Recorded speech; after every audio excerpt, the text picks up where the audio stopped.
Man, he was so energized, I gotta sit down. Hey, how are you? I'm Mark Palchick, and I gotta tell you, since I moved from the suburbs to D.C., I love D.C. But you know, it's getting too damn expensive, isn't it?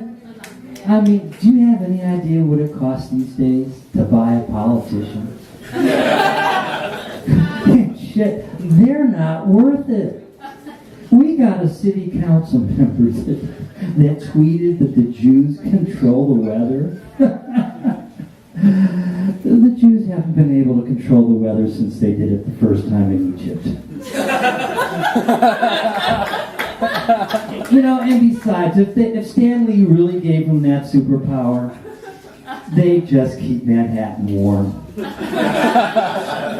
But seriously, I do love D.C. I love the clubs like Pinch. I love the diversity. I love the locally sourced muggers.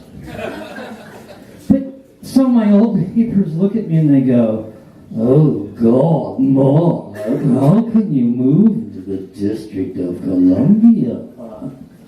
It's so urban." Well, I said, "I got a black twin brother. What do you want?" And some of my new neighbors look at me like I am patient zero.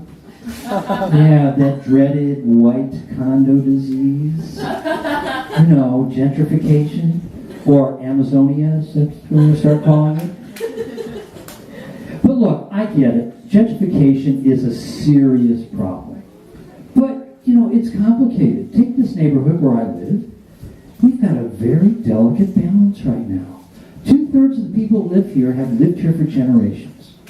This was once a food desert, Pinch besides, but now it is blooming with food choices. We've got 5 bodegas. 5 bodegas. That's not gentrification. And we've got 2 farmers markets. Oh, fuck. That's gentrification. But the good news is that my neighbors are a little bit safer now that I moved here. They are, because when we go drinking and we encounter our locally sourced, free-range mugger, statistics show that I'm the one that's most likely to get mugged.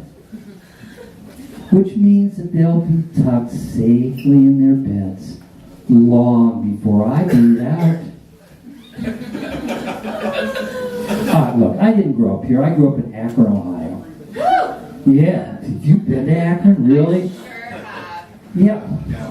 You know, there's only one thing you can do in Akron, and that's go to an evangelical church to be saved. I got to see the Reverend Rex Humbard. Whoa, he was amazing. He had such charisma. He had such power. He had the power to take away all of my illnesses. He did. He had the power to take away all of my sins. He had the power to take all major credit cards.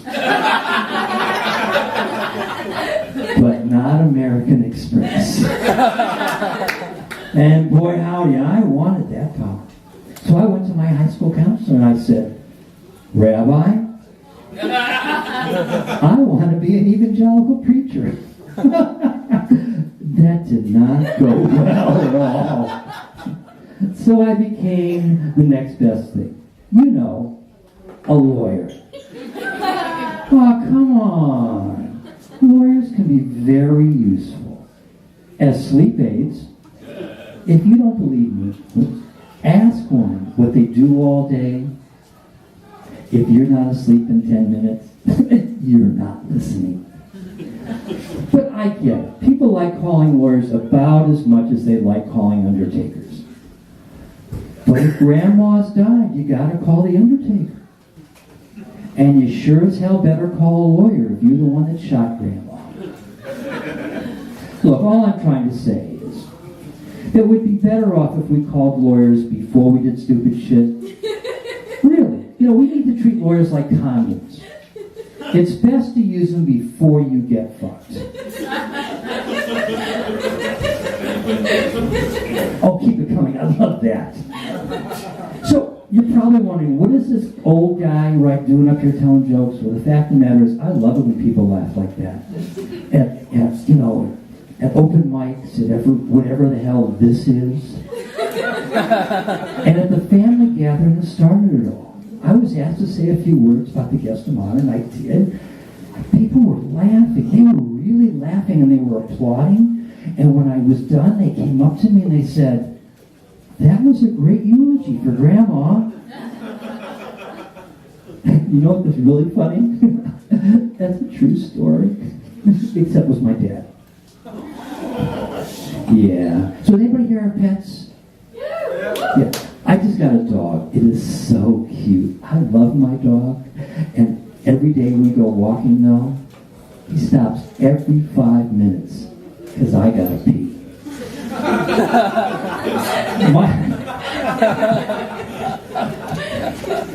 Well, listen, I want to thank you all for coming. Oh, shoot, Kwame, I always screw this up. So I never remember if I'm supposed to say thank you for coming when I first got here, or if I'm supposed to say thank you for coming when I finish. I mean, like if you came to my house for Thanksgiving, when you arrive, do I say thank you for coming? Or when you leave, do I say I'm so glad you came? Well, what if I worked at a sperm bank? Do I say thank you for coming when you arrive, or well, in the words of the great Mae West, it has been a business doing pleasure.